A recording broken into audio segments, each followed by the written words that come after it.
अस्सलाम वालेकुम dear students. Exercise 5.3 के क्वेश्चन नंबर 4 का लास्ट यानी कि 6 पार्ट है।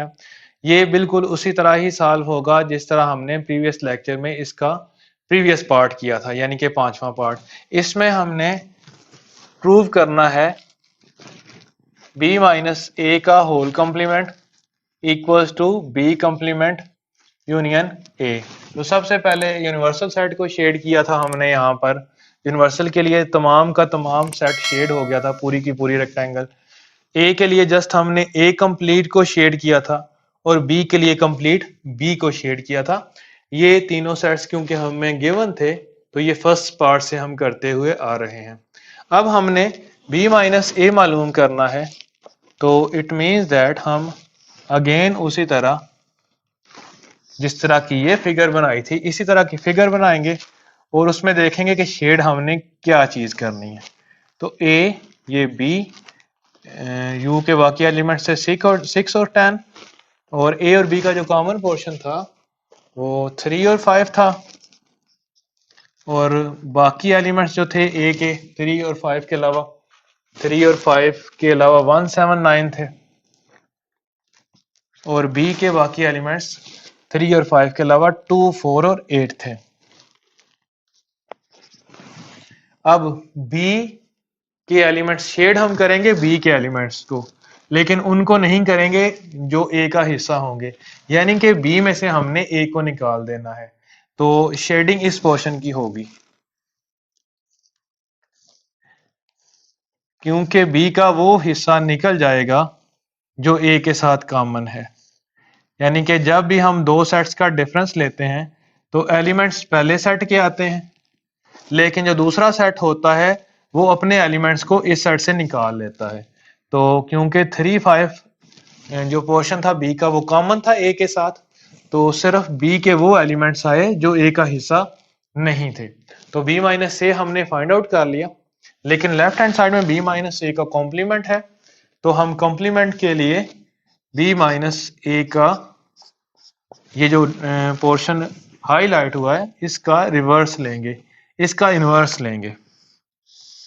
इनवर्स मीन यानी कि इस जो शेडिंग पोर्शन हुआ है इसको छोड़ के बाकी तमाम का तमाम पोर्शन शेड कर लेंगे। यू उसी तरह होगा 6 और 10, ये सेट ए है, ये सेट बी है, कॉमन पोर्शन 3, 5, ए के बाकी एलिमेंट 179, बी के बाकी एलिमेंट 2, 4, 8। लेकिन अब हमने क्योंकि बी माइनस ए का कॉम्प्लीमेंट मालूम करना है तो बी माइनस ए के अपोजिट हम शेडिंग करेंगे, यानी कि 2, 4, 8 पोर्शन छोड़ के बाकी तमाम को शेड कर देंगे।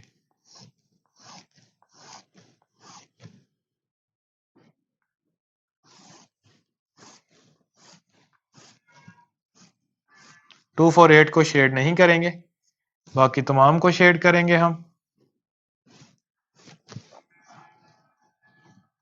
तो इस तरह ये लेफ्ट साइड की फिगर हमने कंप्लीट कर ली।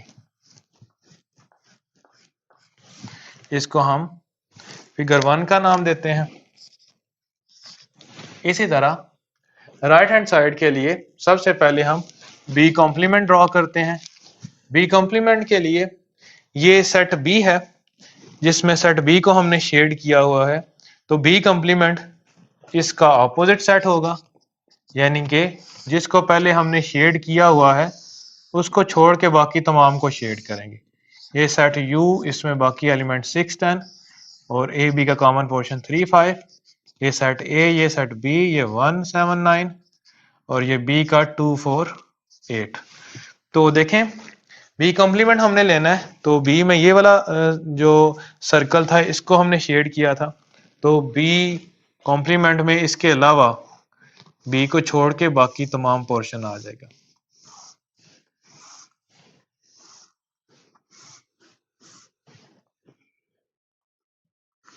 बी तमाम का तमाम छोड़ देंगे।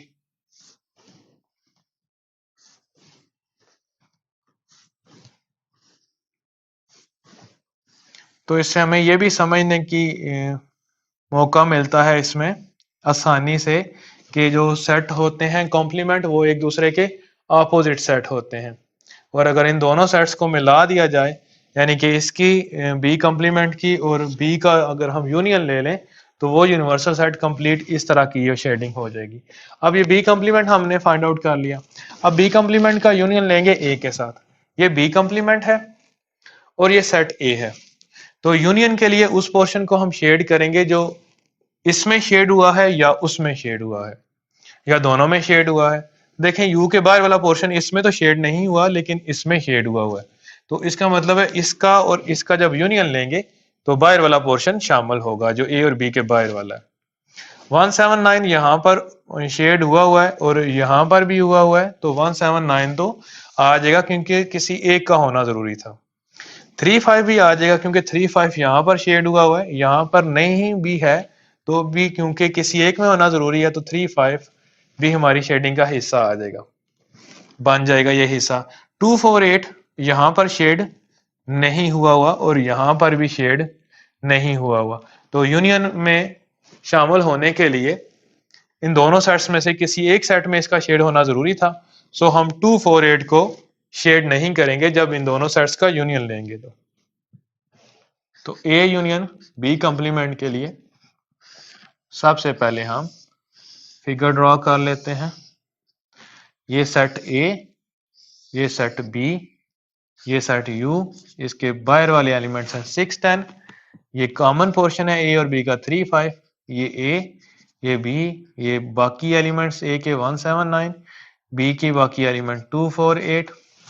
तो देख लिया था हमने कि 2, 4 और 8 के अलावा बाकी तमाम का तमाम शेड हो जाएगा ये, क्योंकि बाकी तमाम पोर्शन ऐसे हैं जो एटलीस्ट किसी एक सेट में लाजमी आ रहे हैं।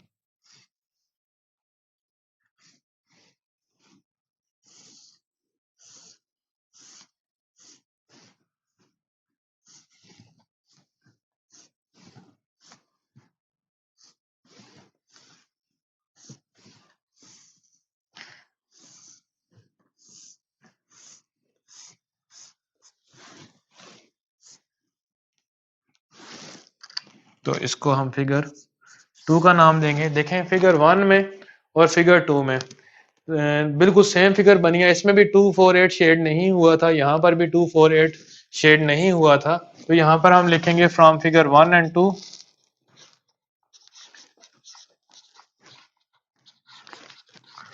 बी माइनस ए का whole complement is equal to B complement union A.